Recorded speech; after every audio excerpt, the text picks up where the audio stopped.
Good afternoon. My name is Ronnie Hebert and I serve as the Dean of Students here at UAH.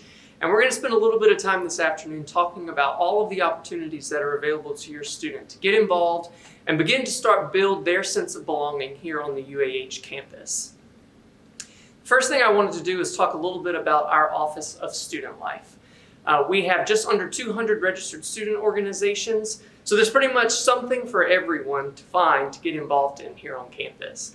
If not, all your student needs is 4 friends and a faculty or staff advisor to support them, and we can help them get an organization formed for just about anything that they're interested in. I like to talk about campus involvement in a series of buckets.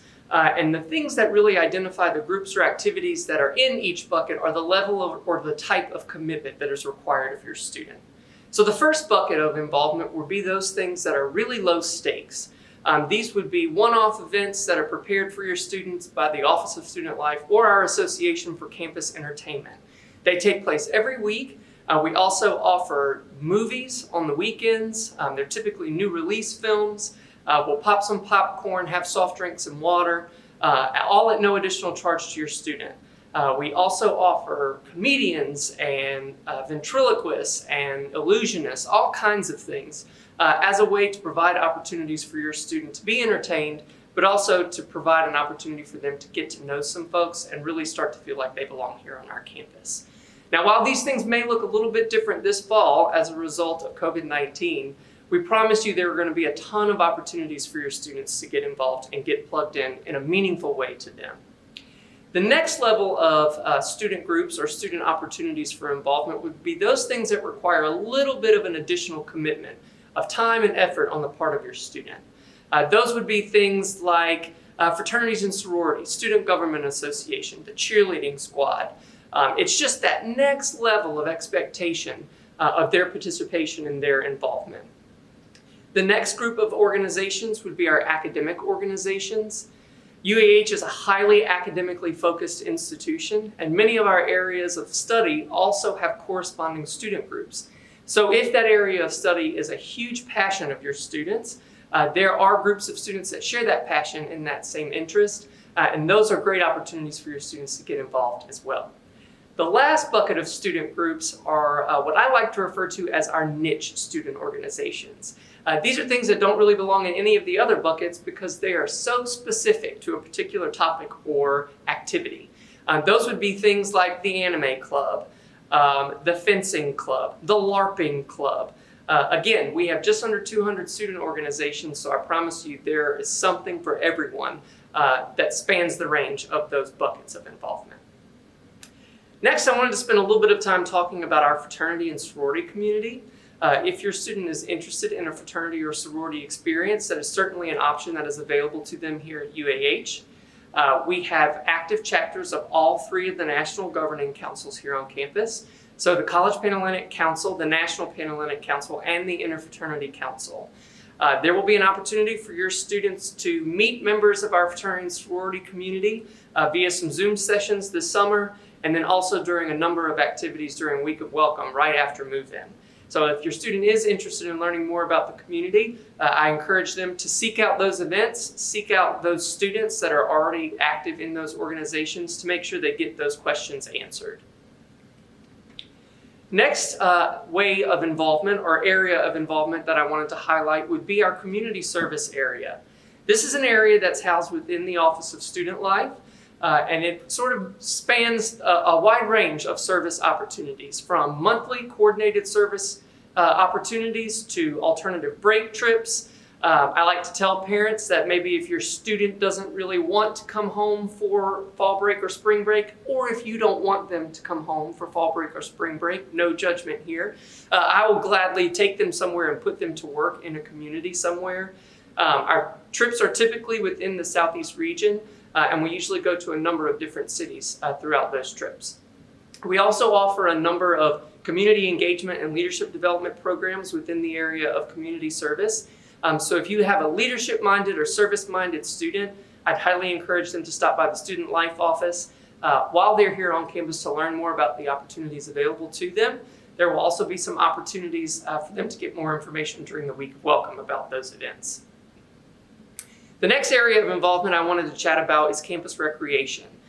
Campus recreation runs sort of another wide range of different activities and events, ranging from the University Fitness Center, which is a full-service fitness center on our campus with 3 basketball courts, an indoor pool, an indoor track, a free weight area, as well as a cardio area. There's also a wide range of group fitness classes and group exercise classes for your students to choose from, all at no additional charge to you.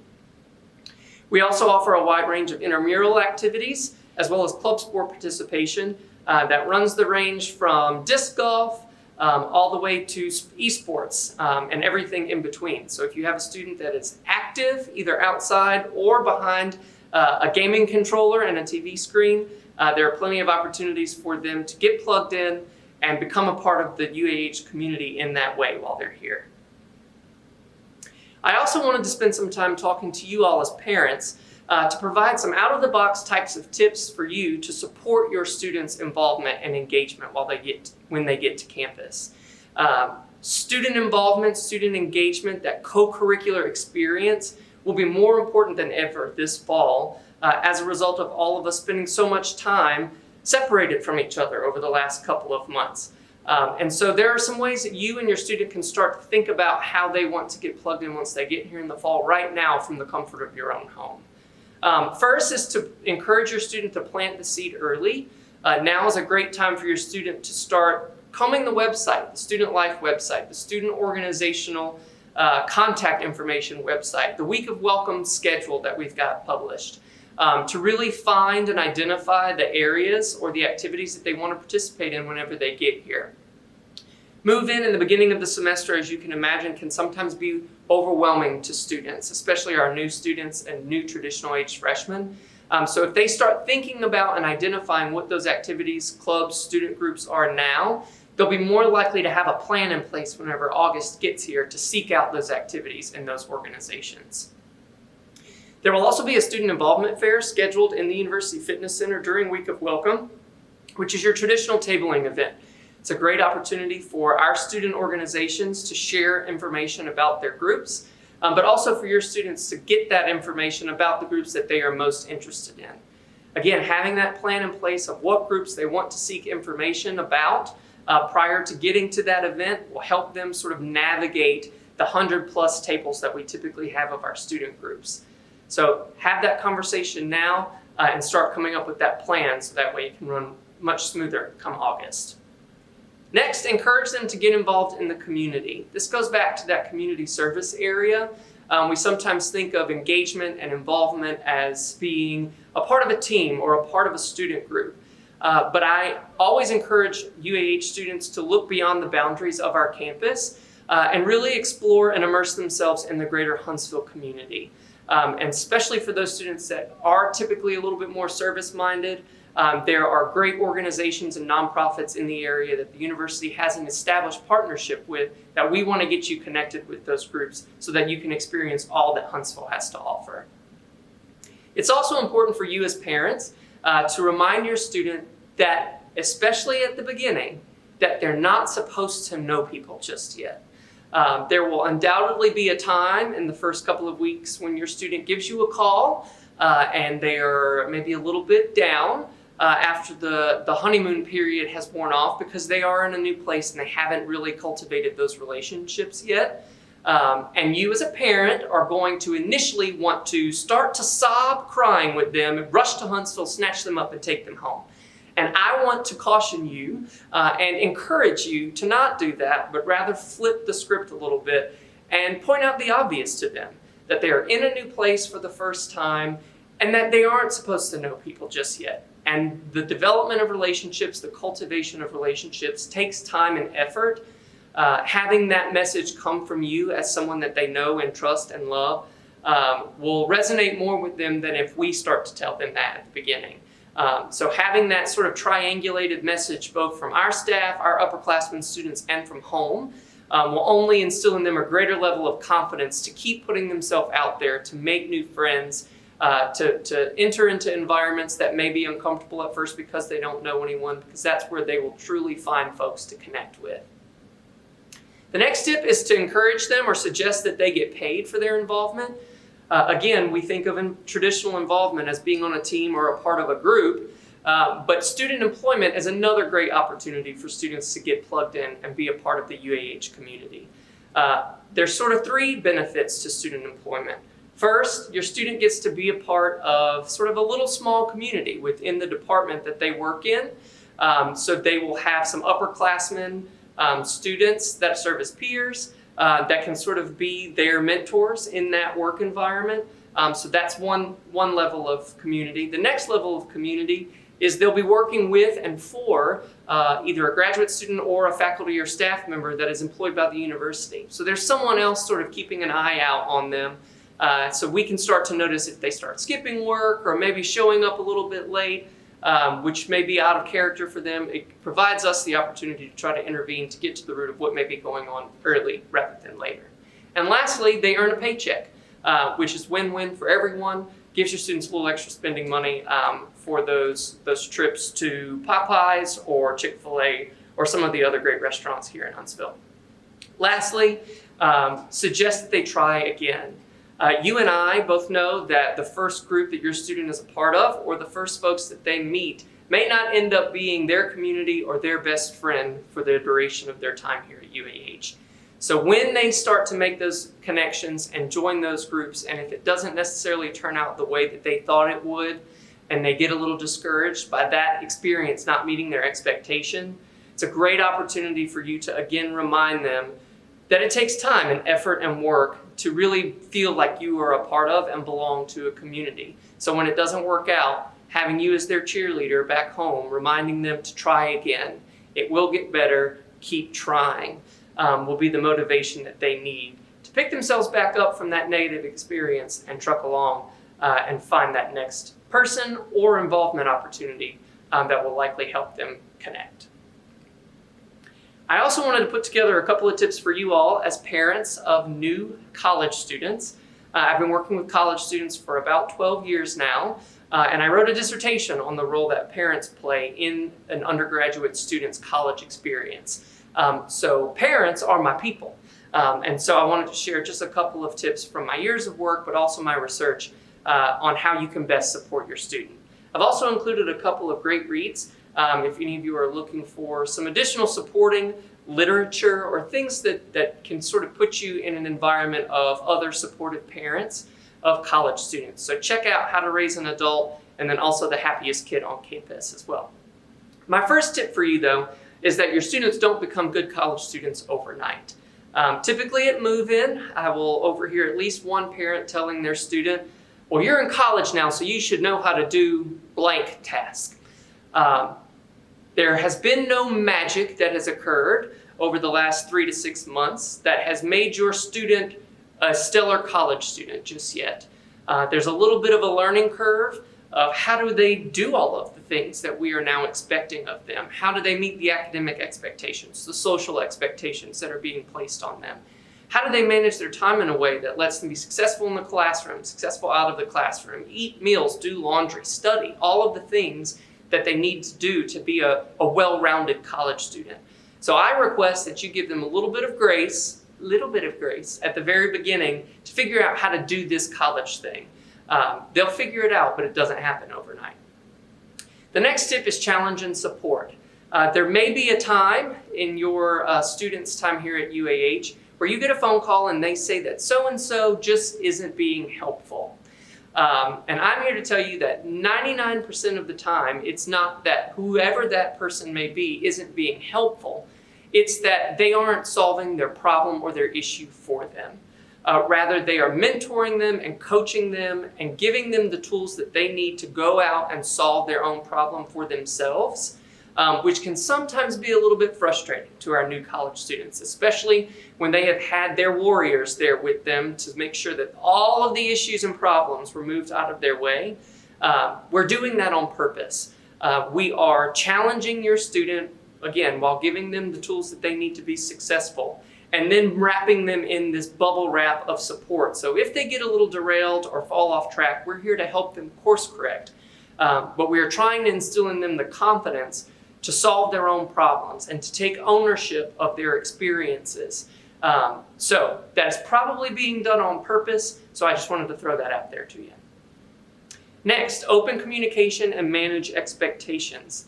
I often hear from students after their first holiday break home that there was a little bit of a tiff with mom and dad now that they've returned back to their house over a wide range of issues: curfews, having meals together, what friends they spend time with. And so I always encourage parents to remember that we've dropped students off in August, and they've existed with this wide range of freedom from August to November, December, whenever their first trip home may be. And now they're back in your house and your rules still apply, which is totally fine. But we are moving from one environment to the next without necessarily discussing what the expectations are. So I always encourage parents to, around early November, reach out to your student, have a quick conversation with them. Hey, Johnny, we can't wait for you to be home for Thanksgiving, but let's talk a little bit about what it's going to look like. You're still going to be home by 11:30. We're going to have dinner with Mima on Wednesday, but the rest of the time is sort of when you're able to do your thing. It will make for a far better experience over the Thanksgiving meal for both your student and you, I promise. The next tip is showing interest in their schoolwork. Your students are going to be spending a great amount of time, effort, in delving very deeply into their subject matter, into their major area of study. And you may or may not share that level of passion that they do for astrophysics or macroeconomics. The good old fake it till you make it mantra is going to come into great handy whenever you are communicating with your students. They're spending all of their time talking about these topics that are of great importance to them. And they're going to want to share that with you because even though you aren't here anymore, you are still their people. And if that is met with subject change or not the level of interest or even intrigue that they are looking for and telling that information to you, sharing it with you, sharing that experience with you, they may not call you as often as you like. So the good old, ooh, that's interesting, or tell me more about human anatomy and physiology. It will go a long way with your student, trust me. Next, we'll offer unwavering support. Your student may make a mistake. Of course, not any of you watching, it's all of the other students that are going to make the mistakes.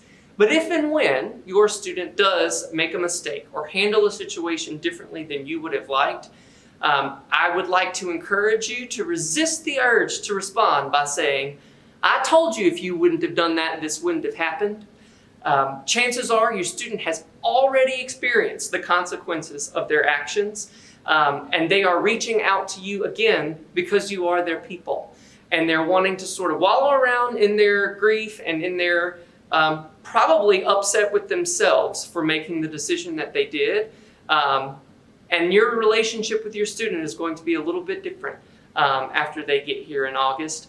And so if you are just there as that constant support, that listening ear, that sense of empathy for what they are experiencing, they're going to continue to call you in the good times and in the bad.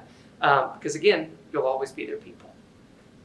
The last tip that I have for you is to encourage your student to ask for help. There is an army of faculty and staff on this campus with the sole purpose of making sure that your student has a positive experience and is supported throughout their entire time here at UAH. But if they never walk through our door, if they never send the email, if they never ask for the help when it's needed, we don't know to help them. And so I typically ask for parents in this session to view us as your partners, because that's certainly the way that we view you. And when things are not necessarily going all that well, your student is going to call you first, because again, that sounds as a broken record, you are their people. And so if there is ever a time where something is just off with your student, they sound different, you've got a weird feeling, or they share outright some things that they're struggling with, that's when I want you to utilize my email address. Shoot me an email, send them to my office. I get emails from parents all the time that just say, hey, something's wrong with Johnny, I don't know, could you reach out? I have no problem calling your student and telling the little white lie that I'm calling all 1,500 freshmen to check in and see how the semester's going. So that way you can save a little bit of face and they never have to know that you called. But we are your partners, and we view you as our partners in supporting your student. And so we want you to be in touch with us anytime that they need our help. Do you still have questions about how you can support your student as they begin to get involved at UAH? No worries. You can contact Dr. Ronnie Hebert at ronnie.hebert@uah.edu.